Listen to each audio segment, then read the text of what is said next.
Hello everyone. So I hope you are good. And अभी थोड़ी देर पहले CSE 2023 के मार्कशीट्स आ गए हैं. सो आप में से बहुत सारे लोगों ने अपना मार्क्स चेक कर लिया होगा.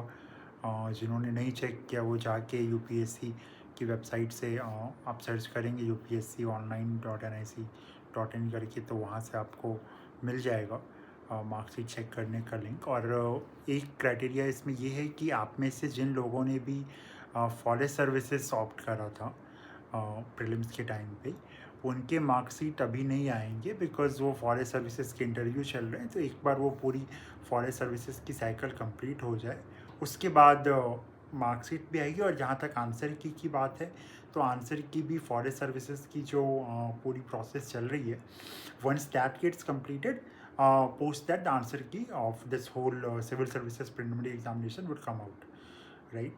तो ये दो तीन चीज़ें थी. एंड कट ऑफ तो आप लोगों ने देखा ही होगा. इस साल का cut off probably one of the lowest in UPSC history, at least पिछले कुछ डेकेड से तो बिल्कुल ही.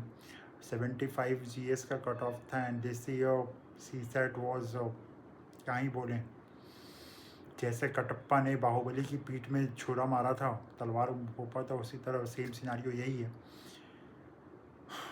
देखिए, जहाँ तक CSAT इशू पे बात है, there is a reason why qualifying paper is called qualifying paper and not a merit paper, right? आप क्वालिफाइंग पेपर को ही यदि आप मेरिट पेपर बना दें, so the whole essence of merit paper that gets lost. The whole importance of merit paper is कि बच्चों का जो मेन सिलेक्शन प्रोसेस है, जो मेन उनका सिलेक्शन क्राइटेरिया है, वो मेरिट पेपर के बेसिस पे होना चाहिए, not on the basis of qualifying paper. Qualifying paper means क्या, बेसिक लेवल एप्टीट्यूड आप में है तो यू कैन गेट. अभी जो मार्कशीट्स आ रहे हैं मेरे पास, तो कुछ कुछ ऐसे मार्कशीट आए जिसमें GS में लोगों के, I know a person Mayank, his name is Mayank, उसके GS में 123 मार्क्स थे, right? And CSAT में that guy got somewhere around in 55 or some 60. I'm not exactly sure right now. So the point being, qualifying paper को यदि आप इस level पे कर देंगे, और उसमें ऐसा नहीं है कि आपने नेचुरल क्वेश्चंस पूछे हैं, सिलेबस के अंदर वाले क्वेश्चंस पूछे हैं, बिल्कुल भी नहीं. जो स्टैट्यूटरी गाइडलाइंस है, जो स्टैट्यूटरी सिलेबस है, आपने उसको एक तरीके से ब्रीच किया. आप मुझे ये कहें कि ये कोई मल्टीप्लिकेशन है तो ये नंबर सिस्टम का पार्ट है, PNC का पार्ट नहीं है. तो मेरा सिर्फ इतना सा कहना है कि 2 × 2 = 4 वो भी एक मल्टीप्लिकेशन है, जो क्लास नर्सरी LKG 1-2 का बच्चा करता है होगा, राइट? एंड 2 पे पावर 2 इंटू 2 पे पावर 2 वो भी एक मल्टीप्लिकेशन है, जो मैथमेटिक्स ऑनर्स का स्टूडेंट करता है. So they both are technically multiplication. आप तो कह देंगे हाँ भाई साहब, दोनों तो मल्टीप्लिकेशन ही है, बट दोनों के लेवल में डिफरेंस है. एक एक मल्टीप्लिकेशन क्लास 1-2 का बच्चा करता है और दूसरा मैथमेटिक्स ऑनर्स का बच्चा करता है. तो दोनों दो अलग अलग सेपरेट चीज़ें हैं. तो इन चीज़ों को थोड़ा सा ध्यान में रखना चाहिए. और आई होप UPSC जो है, जो सारी चीज़ें पिछले 1 साल से हुई है, मुझे उस पर ज़्यादा कुछ नहीं कहना, because everything is in public domain. So I hope UPSC will take everything into cognizance and will act appropriately. That's the very least we can expect from a constitutional body, right?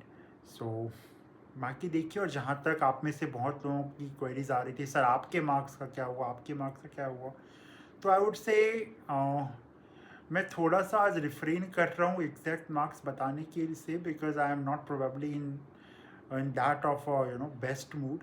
But हाँ, इतना कह सकता हूँ कि I missed CSAT cut off by a very few marks, and my marks were much more above than the cutoff for the general category prelims in this year, right? तो जो tragedy आप में से बहुत सारे लोगों के साथ हुई है, वही सेम ट्रेजिडी मेरे साथ भी हुई है, राइट? बट स्टिल हिम्मत रखना है और हार नहीं माननी है. जो भी कॉम्पनसेटरी अटेम्प्ट की जो भी इंडेवर चल रहा है, वी होप कि चीज़ें पॉजिटिव हो, बिकॉज वो भी एक पूरा एक एक मिराकल की उम्मीद ही उधर भी है. क्योंकि डिनायल को अप्रूवल में कन्वर्ट करना वो इतना आसान नहीं होता है कई बार. But let's hope for good, let's hope for best and keep fighting. थोड़ा सा मुझे पता है बहुत सारे लोगों का मूड ऑफ होगा, नहीं बात करने का मन कर रहा होगा आप में से किसी को, बट थोड़ा सा पेशेंस बना के रखिए. जो मैं बार बार कहता हूँ, patience and faith, they are the two most powerful weapons which a warrior can ever have, right. तो थोड़ा सा हिम्मत रखते हैं, धैर्य रखते हैं और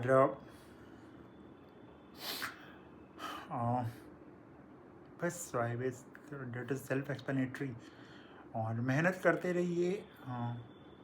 कभी ना कभी जो हिंदी की एक लाइन है ना, मन धीर धरो घबराओ नहीं, आगे वो कहते हैं भगवान मिलेंगे कभी ना कभी, मैंने थोड़ा सा मॉडिफाई कर दिया है, मन धीर धरो घबराओ नहीं, मंजिल मिलेगी कभी ना कभी. सो या मन रे तो काहे ना धीर धरे, वो निर्मोही मोह न जाने जिसका तू मोह करे. सो थोड़ा सा पेशेंस रखते हैं और चीज़ें अच्छी होंगी. We are warriors and we never surrender, right. So keep fighting, victory will be yours, because victory belongs to those who believe in it till the very end. That's all. Thank you.